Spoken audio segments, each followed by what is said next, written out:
Hey everybody, it's me Adam again. It is a beautiful, beautiful Monday morning. I just got back from a 10-mile run this morning and it was fantastic. I'm not kidding you. Had a great time. It was kind of tough getting up for me this morning because Mother's Day was yesterday. Celebrate my mama and all the beautiful mamas. Happy kind of belated Mother's Day to everyone. All the mothers and wonderful things that you mothers do on a daily basis, and it's not a once a year thankful, but we do kind of course, celebrate it one day, but celebrate it every day. All you dads out there and children, celebrate your mamas every day of the year. Anywho, so I ate a little too much yesterday and got up this morning slowly. Took my time. I got up pretty early, but but it was kind of tough getting going. When I do my runs, my days off like this, yesterday, today, which I'll talk about this past weekend, but I really try to take it all in. I don't try to rush myself because for me, it kind of takes away from the fun of what I do. And running is fun for me. It's challenging. It's kind of goal-oriented for me. I love the ambition and I love the whole thing about running, the macro with running. So I really I coordinate my mornings really by how I feel. Of course, I kind of follow a program somewhat. I kind of know what I did yesterday. I kind of know what I'm doing tomorrow in a kind of general sense. Sometimes I get a little more dialed in than other times, but really, it's just having a great time. So I really took my time getting ready this morning to get out there and run. Did some video stuff today, this morning. Before I went on my run, I did today, but I try every morning to listen to videos and kind of like a mindset type thing. Tom Below, who did the Quest bars, the CEO of that, the founder. Also Evan Carmichael, Your One Word, great guy, and many, many others. I look at the videos and just stay motivated and get some thoughts, food for thought, kind of get my day started, trying to keep my mind at a peak state. Anywho, got up this morning, was looking to do maybe a 10-mile run, 12, wasn't sure. Just took one gel with me, a pack, and went out there, took my time, started out slow. But then I think, you know what? I was thinking I'll do a bit of a progression run, basically starting slow and just moving up, or if you want to see it from the opposite side, starting slow and speeding up, dropping my times, and which I did. I didn't know how fast I was going to go, but I think I don't even know what I started with, maybe a 9-minute mile, 9:30, and progressed faster and faster for 10 miles. And I think I ended up with a 7:05, 7:10 minute mile, my 10th mile, but I was going 9, 8:30, 8, 7:45, 7:40, 7:30, ended up with 7:10, 7:05. I wasn't sure, but had a great time, felt great. Nice to open up the old carburetor, the heart, and for a nice long run. Good effort. But I really it was exciting. I got to tell you, had an exciting weekend. Oh my gosh. Where do I start? Okay, so the end of last week, if you look at my, I really want to post it other places. I get out to one of my work sites, and guess who's there? For those of you who don't know, somebody said, hey, that's so-and-so. I go, no way. Yes, it is. So I go meet him. Who do I meet? Cain Velasquez. You want to know, those who don't know who Cain Velasquez is? He was the heavyweight champion of the entire world, ultimate fighter in the entire world, held the heavyweight title for some time, and was just demolishing people. This guy is a champion wrestler, I think a collegiate Division I wrestler for many years, college. Got into Ultimate Fighting Championship, mixed martial arts, took the title, baby, heavyweight champion of the entire world. And the only reason why he doesn't have the belt now is because he had gotten hurt a year or two ago. And his shoulder, I don't know if it was shoulder, elbow, something. I thought it was a shoulder, but I could be wrong, so forgive me if I'm wrong. So he didn't fight for a little while, so they had to to relinquish the belt because he had to rehab his injury. I spoke with him. He said that he was feeling pretty good. He's getting ready to fight again soon. And I guess one of his best friends is Daniel Cormier, DC they call him, who's going to fight for the belt here in a minute, probably the next few weeks or so. So these guys are animals. These guys are some of the most dangerous human beings in the entire world, baby. You go karate, you go boxing, you go wrestling. You better bring it all. I bench 600 pounds, 500. Bring it all to the ring. These guys will handle it.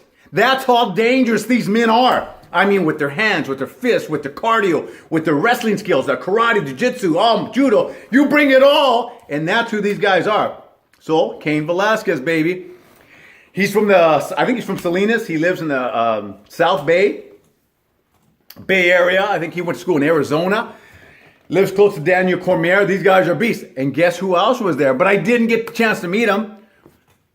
I know you guys are going to say, yeah, right. No, I'm going to say, yeah, right. They were there. Of course, I met and spoke with Cain Velasquez, but didn't get to see this guy. But he was there also. None other. Drum roll, please. None other than Royce Gracie, baby. The guy who started the UFC, baby. Pretty much started it. Royce Gracie from Brazil was there as well. And I wish I would have ran into him, which I saw. I didn't see him, but I saw other pictures. I'm like, where was he at? So he must have been in another area. But it was, Royce Gracie, Cain Velasquez. Does it get better? Two of the most dangerous men to ever walk the face of the earth were there.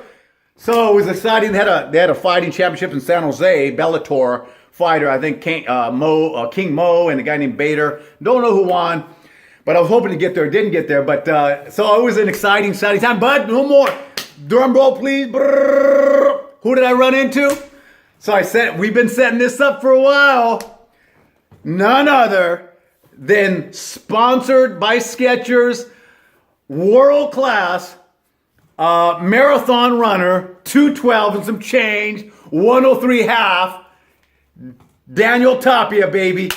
I've met him a couple times, spoke with him in conversation in Boston with him. If you'll see, go back and see some interviews. And so this was such a treat. Rock star status, baby.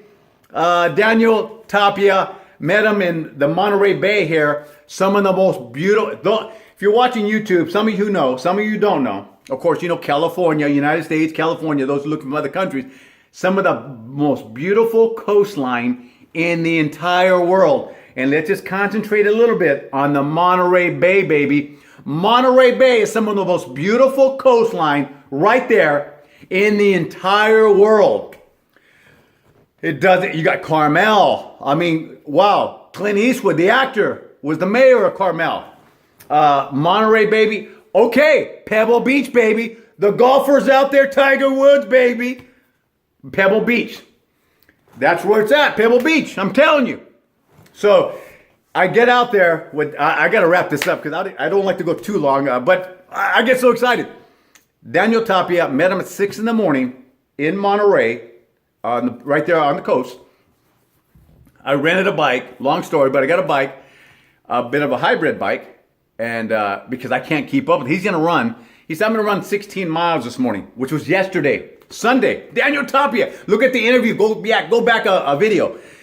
And he goes, I said, okay, well, I'll get a bike and then do your thing. Hey, don't mind me.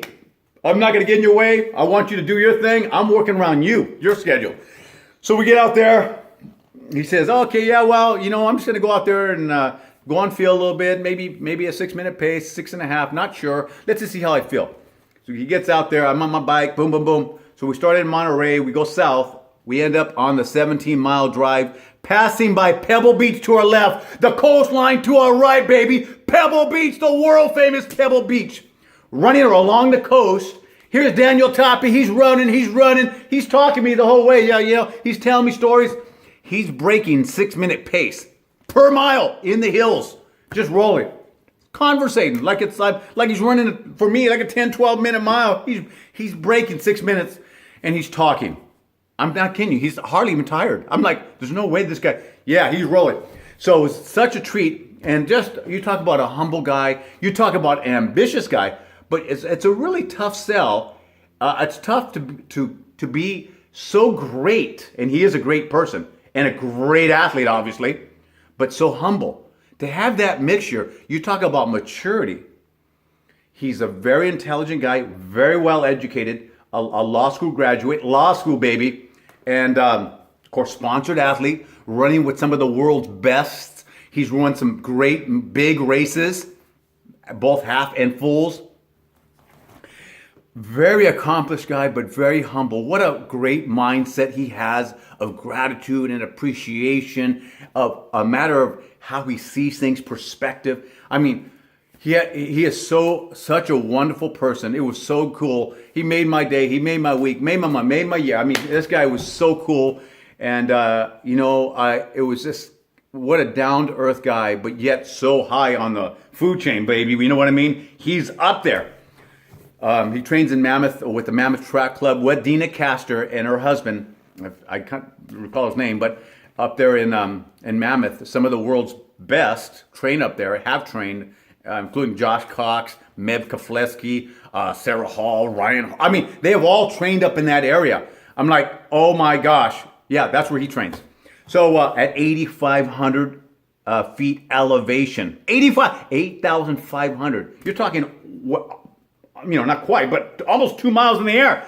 Thin air, I'd go up to probably a mile, probably pass out with the thin air. But anyways, so I got to spend time with him. I got to conversate with him, and you'll see that, go back in the video, you'll see a conversation with Daniel Tapia, kind of how he thinks, and his incredible mindset, and also what's coming up for him.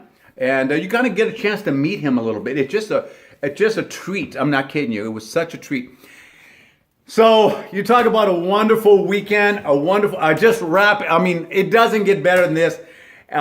Cain Velasquez, Daniel Tapia. Oh my gosh, does it get better than that? I mean, these are world-class athletes. These are not just, so you didn't just hear from me, like, oh, this guy just kind of bloviate and talk. No, you're hearing some of the world's best. And check it out, guys.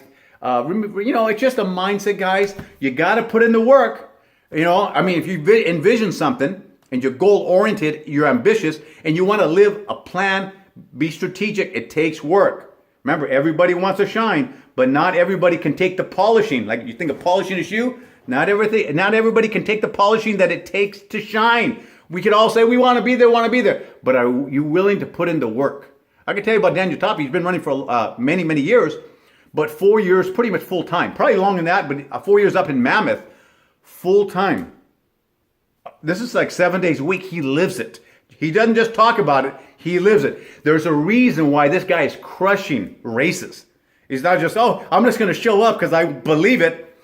If you believe, it's not enough, baby. You got to put in the work. You got to grind. It's a day-by-day effort. You discipline yourself. You focus, laser-like focus, baby. You think about shooting a gun. The more focused you are on that target, the likelihood of you hitting the target, it increases very, very rapidly, and the chances pretty high that you're going to hit it. So these guys are just laser-like focus, and just I love being around that. I love it because they motivate me. They inspire me to, I'm telling you, being around. Cain Velasquez was just quick, a few minutes, but Daniel was once. I've met him a couple times, conversating in Boston, and this is the second time. This time I got to spend some time with him. Being around a guy like that, a great athlete, a great human being, a great man, you really feel like you want to be a better person. He kind of makes you want to be a better person. And I'm not kidding you. Oh, I could go on and on. I'm not going to talk about what he talked about, but I got to tell you, in a general sense, what a great mindset. I mean, words are powerful. That's what he was kind of telling me. Words are very powerful. Don't just say good, say great. It's a matter of perspective and how you see things, your perception, right? And it takes you to a higher place. Anyways, it was I'm being redundant, I know I am, but I can't get over it. It was so cool and so beautiful getting around people that really take their life, their craft to a higher level. They don't settle for mediocrity. They don't settle for being normal, whatever. They don't settle for living somebody else's plan. They live their plan. It's very important. And that's in gratitude and appreciation. And that is the secret to life, happiness. Not how much you have. It's not how much you don't have. It's the appreciation, gratitude, and giving back. Have a great day. Make sure you like, share, subscribe. You do all those things, baby. And let's crush it this week. Happy Monday, baby. Let's do this.